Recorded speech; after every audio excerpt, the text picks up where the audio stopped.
Katie, I suppose, how have you been since that night in May? It was a huge occasion, you know, your homecoming fight, your first as a pro in Dublin. Obviously didn't turn out as you planned, so how have you processed all that since? I've been absolutely fine. It was obviously a heartbreaking night that night.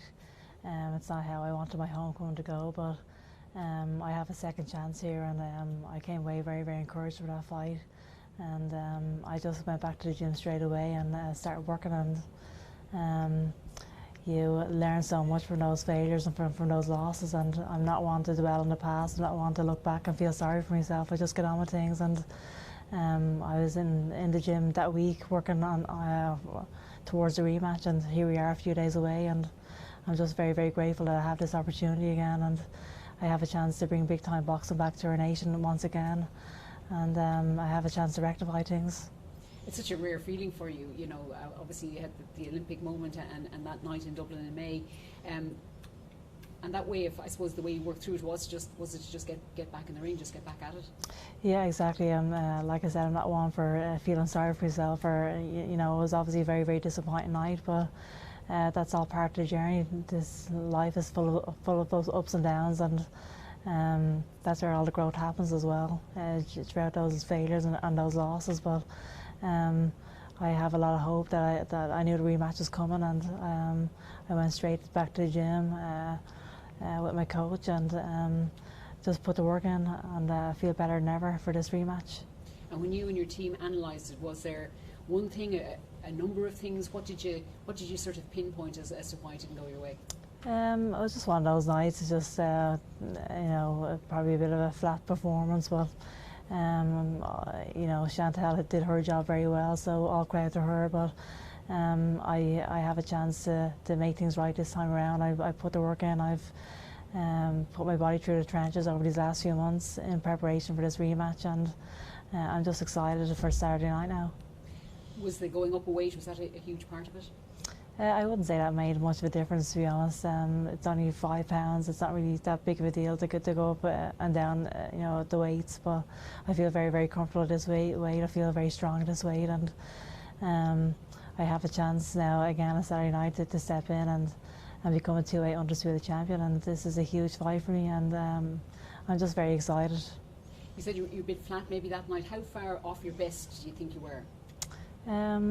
It's hard to pinpoint exactly what went wrong, obviously, that night, but I just didn't feel my best. I didn't feel what it was myself. I think everybody who's seen the fight realised that, but at the same time, I you know, all credit to Chantelle. Like I said before, she did her job very well, but I just have to step it up now Saturday night, and I'm very, very confident that I'm going to overturn things.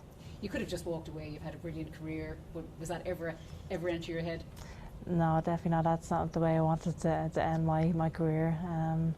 I'm just super excited about this fight. Over these last few months, I think the preparation has gone fantastically well. Like I said, I put the work in, day out, and it's been a long, hard training camp. And now the fun begins. I can step into the ring on Saturday night and do what I was born to do. How much is revenge part of it? How much does that motivate you? Is there sort of an anger in there? I wouldn't say there's any anger there. I'm a fairly composed person, I think, but I am very, very competitive, obviously, and you don't get to this stage in your career without that competitive spirit. And I love to win. I hate to lose.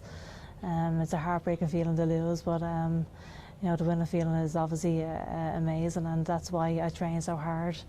And I just want to step into the ring and perform to the best of my ability, and may the best person win. Did you learn a lot of lessons, do you think, from that night? I think you always learn a lot from every single night you fight, but obviously a lot more from the losses.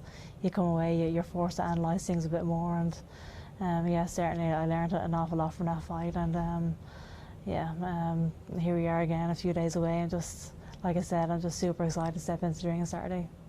It obviously didn't end the way you wanted it, but looking back to that night, just the occasion and the atmosphere, what was it like? The atmosphere was amazing, and I was actually getting a bit emotional stepping onto the platform for the ring walk that night. It was just, I couldn't believe the noise, the atmosphere. A few years ago, I didn't think that this was possible, that they bring big time boxing back to Ireland, and I had a chance to do that a few months ago, and I have a chance to do it again in a few days' time. But this is absolutely amazing. This is what every single boxer dreams of, to headline a huge show in their own country, and I'm just absolutely living the dream, and I'm just so grateful for this opportunity. Yeah, and it's a sellout again. So have you visualised the ending this time with you, with the one with your arm in the air?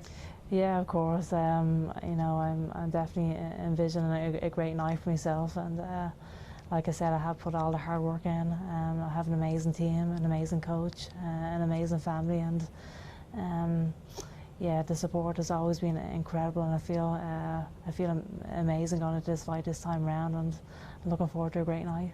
You're being billed as the underdog for this one. Is that also a strange feeling and a strange tag, or does it make much difference? I don't think so, whether I'm seen as the underdog or the favourite.